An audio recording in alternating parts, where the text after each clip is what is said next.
아까 신건식 대표님도 배달 얘기 하셨는데, 저도 배달은 적극 추천하는 사람입니다. 배달을 하면 수수료가 한 30% 이상 들어가잖아요. 그래서 배달하면 남는 게 없다라고 해요. 온리 배달만 하면 1억을 팔아도 10% 남는 게 쉽지 않다고 해요. 그러니까 10% 정도 남으면 많이 남는다고 합니다. 왜 그러냐면 재료비 30%, 인건비 30%, 수수료 30%하면 벌써 90%잖아요. 남는 게 없죠. 근데 이제 우리가 홀 장사를 하면서 배달을 하면 인건비를 안 써도 되는 거잖아요. 그러니까 배달하면 남는 게 없다라는 관점으로 볼 게 아니라 기존에 있는 사람들이 배달을 받는다라고 생각하면 이 재료비하고 수수료는 무조건 나가는 거예요. 그럼 남는 40% 중에 관리비 비용으로 뺄 것 좀 뺀다고 치더라도 1,000만 원 배달하면 20% 이상 남는다고 이렇게 보거든요. 그런 관점에서 바라보면 홀에서 5천만 원 파는데 배달 2천만 원만 팔면요, 홀에서 남는 이익보다 배달 2천만 원 이익이 더 많이 남는 거예요. 배달만 따로 떼놓고 보면 남는 게 없는데 홀에서 배달을 조금 더 하면 수익이 남는 거예요. 오봉집 등촌점이라고 하는 데는 작년 6월 데이터를 제가 직접 받은 데이터입니다. 홀 6천에 배달 2,200, 8,300을 판대요. 육하미 대표님이 저한테 직접 보내준 거예요. 깃발 하나만 두고 배달 홍보를 따로 하지 않아요. 근데 신분당점에 홀에 9천에 배달 2,200을 팔면 저는 이게 남는다고 보는 거죠. 부산의 마파렘이라고 하는 해물집에서는 2억 4,500 정도를 파는데 배달이 한 2,500 정도 파는 거죠. 육회를 파는 집들은 배달을 꼭 넣었으면 좋겠어요. 제가 이게 신림동에 한 육회마을이라고 하는 사장님을 만나보니까 홀 3,000에 배달이 5,000이에요. 육회 배달이 되게 쉽답니다. 다른 곳은 포장하면 시간이 많이 걸리는데 육회는 뜨거운 게 별로 없잖아요.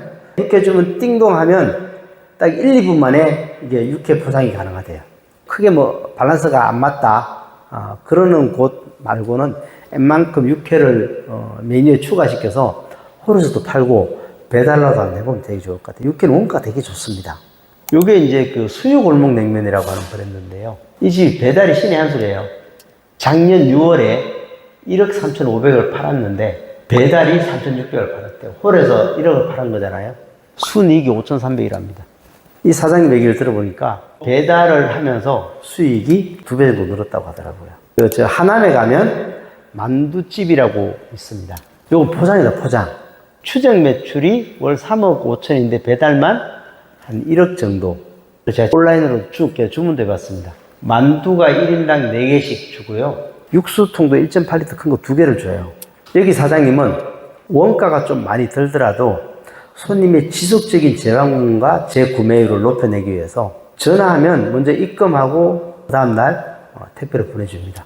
그래서 포장하는 것 좀 접목해 보시면 되게 좋을 것 같습니다. 이 집 보면 대구의 금이옥 갈비탕이라고 하는 곳인데요. 갈비탕 하나만 팝니다. 이 집에 13,000원짜리예요. 근데 가면 까만 봉지에 2인분씩 포장이 되어 있습니다. 저는 처음 갔을 때는 누가 예약을 한 건 줄 알았어요. 근데 그렇지 않고 그냥 하루 팔리는 양을 좀 해놓은 거예요. 11시에 오픈인데요. 11시 10분에 제가 가보니까 홀도 이미 다 끝났고 포장도 다 예약이 다 끝났더라고요. 수요리에는 그 엘린 들깨 칼국수도 워낙 유명하니까 이렇게 해서 매출의 한 20% 가까이가 포장 판매에서 나온다고 합니다. 지금 감성적인 부분들도 한번 보도록 하겠습니다. 이게 저희 딸이 하고 있는 식당이에요. 이렇게 이제 그 들기름 막국수하고 육회 육사시미를 이렇게 팔죠. 여기가 참기름을 직접 짜는 기계를 가게 안에 들여놨어요. 자가차기로 하는 거죠. 여기 오는 사람들이 인테리어도 예쁘고 육회 비빔밥이 10,000원이니까 가격도 싸고 맛도 있다라는 이런 이미지가 많이 좋아지면서 테이블 15개 정도 되고요. 올해 7월달 매출 목표가 2억을 잡더라고요. 2억을 팔지는 모르겠습니다. 근데 7월 15일까지 1억을 팔았거든요. 그 정도 팔 것 같습니다. 여기는 그 광주에 가면 하만의 아구찜이라고 하는 데인데요. 손님이 블로그에 올린 걸 그대로 제가 캡처해가지고 썼는데 이렇게 아구찜도 되게 예쁘게 담아주는. 또 한 군데는 춘천에 가면 부다페스트라고 하는 맥주집입니다. 인테리어가 막 화려하다 이게 아니라 되게 감성적으로 인테리어가 되어 있습니다. 음식들도 나쁘지 않고요. 객단가도 그렇게 싸지 않습니다. 근데 손님이 저녁 때 되면 꽉 찹니다, 테이블이. 제가 16번째까지만 최대한 빨리 마무리 짓도록 하겠습니다. 아까 금이옥 말씀드렸잖아요. 여러 가지 메뉴는 원래 여러 가지 있었던 것 같아요. 근데 나중에 하다 보니까 여기 하나만 팔게 되는 거죠. 부산 서면에 가면 두꺼비 고기집이라고 하는데 암소고기 하나만 가지고 파는 집이 있습니다. 이렇게 파는데 고기도 이렇게 나와요. 별 볼 일 없어 보이는 집인데 메뉴 하나 가지고 손님들 꾸준하고요. 부근에 가면 부전시장이라고 하는 곳에 갈비찜, 갈비탕 두 가지를 파는데 거의 갈비찜이 많이 팔리는 것 같아요. 전에 가면 선말 해물 칼국수인데 세 가지 메뉴를 팔다가 지금 한 가지만 팝니다. 이렇게 해물 칼국수 팔죠. 부부로 보이는 두 분이 영업을 하는데요. 깍두기도 안 갖다 줍니다. 오면 그냥 자기가 다 가져와야 되는. 요것만 갖다 줘요. 접시하고 집게하고 가위만 딱 갖다 주면 나머지는 다 손님들이 가져가야 되는. 광주에는 이런 애호박찌개가 있더라고요. 이게 지역적인 특산물로 많이 나오는데 이게 10,000원입니다. 고기가 진짜 어마무시하게 많습니다. 이게 옛날 냉면 대접이잖아요. 여기에 고기가 가득 들어가 있습니다.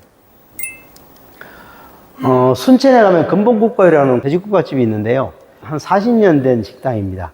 아드님이 이어받으면서 요 바로 옆에 이런 설비를 했습니다. 그래서 이 홀에서 연 20억, 온라인으로 연 20억. 대신 온라인 마케팅으로 한 달에 한 1,000만 원 이상 좀 지출하는 것 같아요. 근데 그래봐야 20억 하는데 원가 얼마 들어가 있습니까? 한번 가보시면 아는 거 배울 것 같습니다. 통영에 가면 통영생선이라고 있는데 이 양반이 이런 생선 식당을 하면서 이렇게 생선을 구워서 팔아요. 근데 이분은 SNS에 계속 자기가 경매를 다니는 그런 얘기들을 많이 올려놓습니다. 페이스북에서 통영생선이라고 검색해 보시면 이분 이야기 나올 겁니다. 그리고 강서구 쪽에 월정때려와라고 하는 식당인데요. 여기는 미국까지 수출을 하기도 하고요. 식당보다 오히려 이런 온라인 판매가 더 유명한 식당입니다. 그러니까 요거는 경북 영주에 가면 두부마을이라고 하는 청국장집입니다. 그러니까 영주는 부서태라고 하는 청국장을 하기에 되게 알맞은 씨알이 굵은 콩이 거기서 주산지래요. 그러니까 그 동네 가면 다 청국장집만 있는 거예요. 그러니까 그 중에서 영주 두부마을이 대단한 집이냐? 그렇지 않아요. 되게 조그만 식당인데 2층에 있더라고요. 근데 이 양반이 엄마가 하던 청국장 가게를 이어받으면서 이걸 온라인으로 팔기 시작하면서 한 달에 한 3,000만 원 정도 팔린대요. 그러면서 얼마 전에 인천공항에 입점해가지고 그 한식 코너에서 거의 1, 2등 매출로 하고 있다고 이야기를 합니다. 여기는 매뉴얼이 없는데 진짜 직원들을 잘 관리하는 데입니다. 이 집은 브랜드가 한 5개 정도 되고요. 전체 직영점은 한 20개 정도 된다고 합니다. 근데 여기는 가보면 한 가게마다 아침에 문 열기 전에 아주머니들이 와서 밥하고 청소하고 반찬 해놓고 가요. 직원들은 2시에 출근해서 고기 정리만 하고 나머지 장사할 수 있도록 하는 거죠. 그러니까 직원들이 힘들지 않게 그리고 자존감이 떨어지는 일들을 하지 않게끔 해주는 시스템을 하면서 꽤 수익이 많습니다. 한 5천 팔면 2천 남는데요.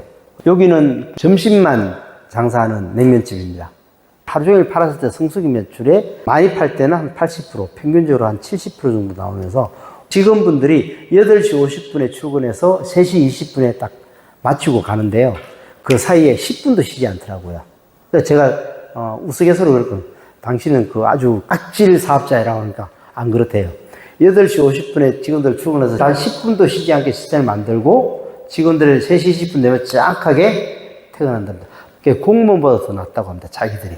전체 주는 월급은 아마 한 정상적인 급여의 80% 정도 주면서 저녁이 있는 삶을 실제 실천하는 곳입니다. 마지막으로 여의도 가면 풍년식당이라고 하는 데인데요. 요일마다 이렇게 메뉴들을 바꿔주죠. 저녁에는 뭐 이렇게 이제 메뉴들을 더 주고요. 오픈 2달 만에 1,6,800을 팔았다고 외식경영 김현수 대표님 페이스북에 올린 걸 제가 캡처해 왔습니다. 여기는 종로에 가면 종로 3가 가면 대련집이라고 하는 집인데요. 이 점심때 이렇게 줄을 씁니다. 여기는 칼국수가 9,000원인데 대부분 보쌈을 시켜 먹더라고요. 저녁에 보면 이렇게 반찬, 이렇게 음식들이 되게 깔끔하게 맛있어요. 마지막으로 최근에 제가 제주도에서 어떤 분이 연락이 와가지고 인내를 좀 해주고 있는데 이미 기존에 이렇게 김치찌개를 주고 있었어요. 어떻게 바꿀까요? 이렇게 바뀌었습니다. 원래 2인분에 32,000원, 4인분에 55,000원인가 뭐 이렇게 팔고 있었어요. 제가 바꾼 거는 1인분에 15,000원으로 파세요. 그렇게 이야기했습니다. 그리고 타임 이벤트를 하게 했던 거죠. 아까 그 장군 꼬들살 이야기했죠. 이게 뭐냐면요. 보말 강된장입니다. 보말 강된장. 제주도 이야기를 집어넣은 거죠. 자세한 거는 다음에 또 말씀드리도록 하고요. 우리 집에 와야 될 이유는 그 많고 많은 식당 중에 고객은 우리 집을 얼마나 알고 있는가. 결국 그것은 내가 갖고 있는 우리 메뉴에서 없는 걸 자꾸 집어넣는 게 아니라 우리 메뉴 중에서 가장 잘하는 것을 가볍게 해석해서 손님들이 올 수 있도록 만들어내는 것은 가성비라고 그래요. 그리고 그것을 조금 더 세트로 만들어내는 것은 상품력으로 해석하면 됩니다. 점심엔 가성비, 저녁엔 상품력. 첫 방문은 가성비, 재구매는 상품력. 대표님들도 제가 말씀드렸던 16가지 패턴 중에 한 가지라도 아이디어를 가져가셔서 대표님 장사에 도움이 됐으면 좋겠습니다.